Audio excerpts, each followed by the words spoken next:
Asalaamu calaykum ku soo dhowaada muuqaalkan waxbarasho ee aan kaga waramayno dhiiranaanta xilliga waxbarashada. Haddii aad tahay arday, macallin ama mid iskii wax isku bara, in aad heshaa dhiirigelin waa lama huraan si aad ugu guulaysato waxbarashadaada. Fiidiyowgan waxa aan kaga hadli doonaa muhiimadda dhiirigelinta xilliyada waxbarashada, waxaana ku siin doonaa tilmaamo iyo qaababka saacidaya in aad ku sii jirto una sii wadato si dhiiranaan leh safarkaaga waxbarasho. Dhiirigelintu waa awoodda inagu riixda inaynu howl qabanno, diiradana saarno go'aanada waxtarka leh si aan u gaarno yoolkeenna.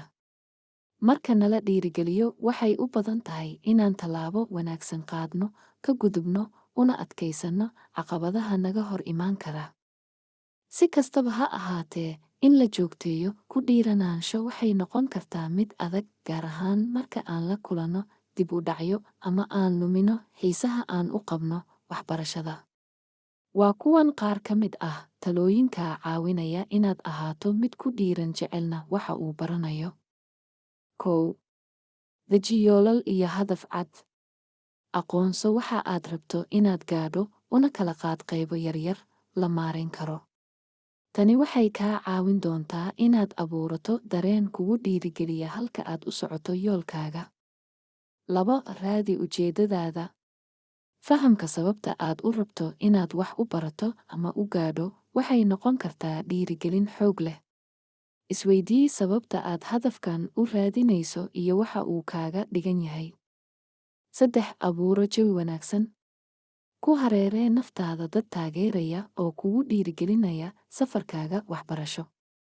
Waxa ayna noqon karaan qoyskaaga, saaxiibadaada, macallimiintaada ama la taliyayaal kugu dhiirigeliya hadafkaaga. 4. U dabaaldeg horumarkaaga.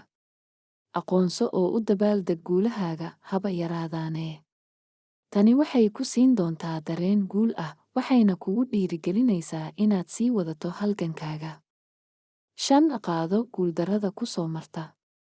Ha ka baqin inaad guuldarraysato ama aad khalad gasho. Taa beddelkeeda, u isticmaal sidii in ay tahay fursad ku soo martay oo aad wax ku baran lahayd una kori lahayd maskaxdaada.